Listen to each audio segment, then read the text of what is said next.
Hi guys, Siegfried here. Welcome to a interesting subject about Olympus cameras. Today we're going to have a look at an easy way of reviving your old E-series photos by tweaking your camera settings in Workspace. I like to start with this collection of 21 images. These photos were taken from 11 different Olympus cameras, ranging from the E1, the E3, the E5, the E500, the E330, the 400, the 410, the 420, the 520, the 620, and the E30. So it's a very nice range of Olympus cameras. These are all my photos. Some of them are old photos. I only have a few of these cameras today, not as I don't have 11 of them. I want you to have a look at these photos before you continue watching the video and see if you can identify which camera I used for which photo. And then what you could also do is see if you can identify the CCD sensors and the LifeMore sensors. So, for example, you might look at this image here and you could say, yeah, that looks like an E1 image, and this is definitely a CCD sensor. So we can start off by asking what is common between these photos. So obviously Workspace, I used Workspace to convert these RAW files, and the TruePic processor in the camera is a common. The user, the photographer, the user editor is myself. In other words, you get a consistency in the image editing style. And the third commonality is the sensor, the 4/3 sensor. What is different between these photos? We obviously have a selection of CCD versus LifeMore sensors, and the TruePic versions. So we started with a TruePic processor in the E1. The E330 had a TruePic Turbo processor, and the OM3 today has the TruePic 10 processor. Then there's difference in megapixels. We have from 5, 8, 10, and 12.3 megapixel cameras here. The autofocus systems in the cameras, there are differences. And then the evolution of the menu system in these cameras. And that goes hand in hand with image quality technologies. So starting from the E1, which was sort of setting the base, up to the E5, which had the eye enhanced picture mode included. None of the other has this. And the eye enhanced, as you know, is like a combination of all the image quality improvements Olympus developed through the years. I always like to start with the image flow diagram in the camera, and I want to do it today again, but I only want to highlight a few important bits of information here. So what we look at here is the camera, the image flow in the camera, through the lens, the aperture shutter, exposing the sensor. There are different configurations here for different cameras. Let's assume we have a digital signal going from the sensor to the image processor, and then saving the final image after processing onto the SD card. What is interesting here is we have a parallel system available. The parallel option is Workspace, which is a mirror of what's happening in the camera. So we get the same processing configuration in Workspace, and therefore we see the camera settings replicated in Workspace. We can control the performance of the sensor. So a well-exposed sensor will give me maximum dynamic range and as little as possible visible noise, for example. How do I do that? By adding more light onto the sensor. How do I get more light on the sensor? With the aperture shutter combination. This happens in the field. So the performance of the sensor, the data, the quality of data going over to the processor is a function of the photographer taking the image. I have the first step in the processor, whether in the camera or in Workspace, is exposure compensation. Now in the camera, that can affect how much light is exposing the sensor. But in Workspace, I'm not controlling the sensor anymore, and this is key. So on the one side, I'm still in the field, I'm still optimizing my sensor. On the other side, in the parallel, in Workspace, I can do an exposure compensation, which means a global brightness setting, but I'm not affecting the performance of the sensor anymore. And this explains tonal adjustments, because tonal adjustments give me the opportunity to adjust the look and feel of the image between these two borders, the highlights and the lows, and the performance of the sensor, which I've determined in the field. I'm not increasing noise or decreasing noise or whatever with a gamma curve. I'm just finalizing the final look and feel of the image. These few concepts is so critical if you can master them. So let's go over to Workspace and look at a few images. So here you have all the images here is already edited. So the purpose of today is not really to edit the images with you. It's more to show what I did, so I'll do 2 or 3 just as examples. I normally start here with a XF data. You can see I used the E500. I had a negative exposure compensation, but I have been already at ISO 100, which means I changed the aperture shutter combination. The aperture was at f2. I used a 50mm lens, the macro, and the shutter speed was a 1/4000. I used Vivid, the Vivid setting in the field, and RGB.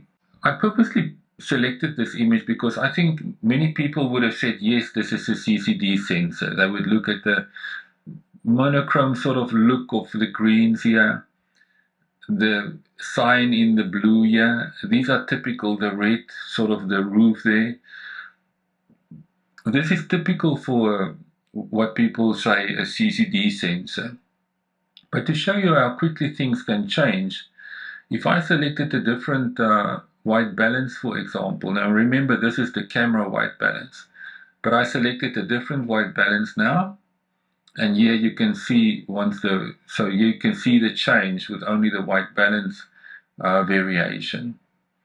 I could, for example, change my picture mode from the camera to a natural setting, and again the look and feel of the image will change.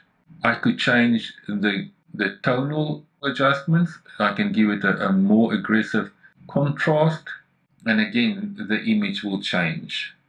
So the image creation process and the final look and feel is really happening either in the camera, in the processor, or in the parallel workspace in the processor. So I want to go to another image that might be interesting. This one here is also very interesting. It's again the E500. I'm not going to go in detail here. I just want you to look at it. I think it's a stunning image. These were taken in South Africa. Then I want to show you this one here. This is the E1 of the E5 from Olympus. That was the last one, the 12.3 megapixel sensor. And here I used auto gradation obviously for the shadows, but look here now, it's now rendering this image. We could have improved this image quite a bit when we took the image. But look at the settings here. I used f2, which is okay. It's a reasonably flat depth of field here. If I used the right focus point, I would have had, like in this case, I think the focus is okay, or the image sharpness is okay. But then I made a mistake here. I selected 1250 for the ISO, while I had a 60th of a second shutter speed. Now the E5, we know, already had a 5-stop IBIS system in, so very effective. I could have easily dropped my shutter speed to a 30th, doubled the light, reaching the sensor because it's a full stop advantage. And then I would have really used my 4/3 system with IBIS to the maximum benefit of image quality. I would have had the advantage of the 2-stop depth of field of the 4/3 system. I would have added another stop of light by dropping the shutter speed to a 30th with IBIS, and I would have only used ISO 600 here. So the amplification would have been the minimum. This part here would have been very clean, detailed, and the colors would have been optimized for this particular camera. So on the one hand, the sensor here is not as good as the latest 16 megapixel and 20 megapixel sensors, but I also didn't help this image to look at its best. This limits me also in reviving the image in the RAW format or the RAW Plus format afterwards, because the damage was already done in the field.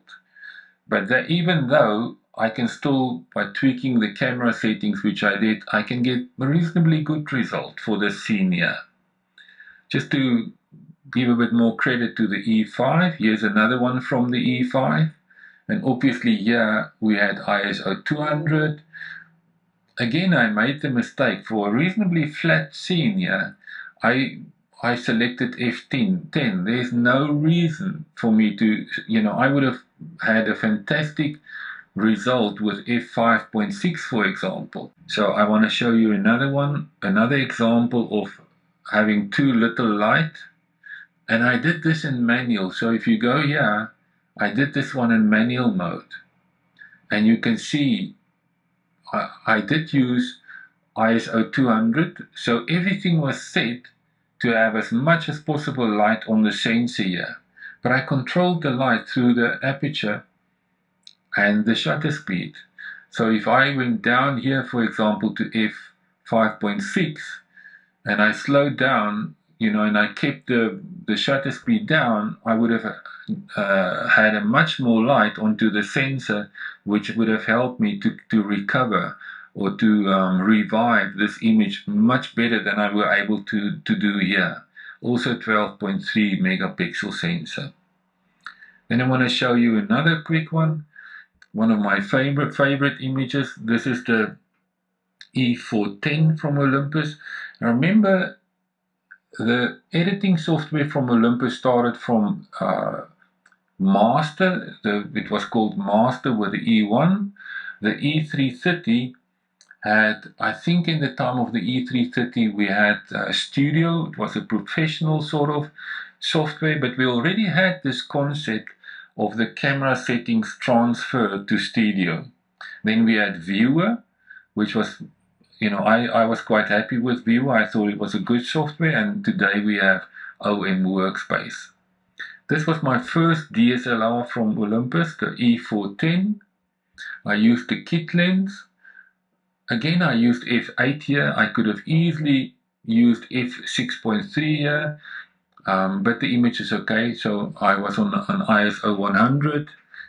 And here you can clearly see the difference by tweaking my camera settings. So if I compare before after, you can see there's quite a difference between the before after. Let's just do this right.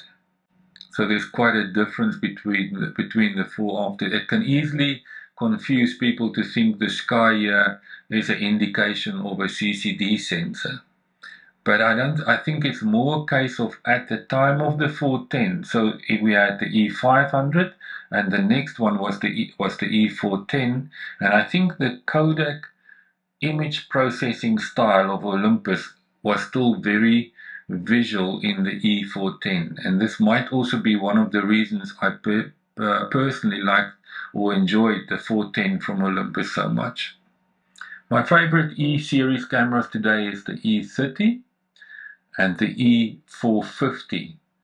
Okay guys, I'm going to finish this video with a photo presentation.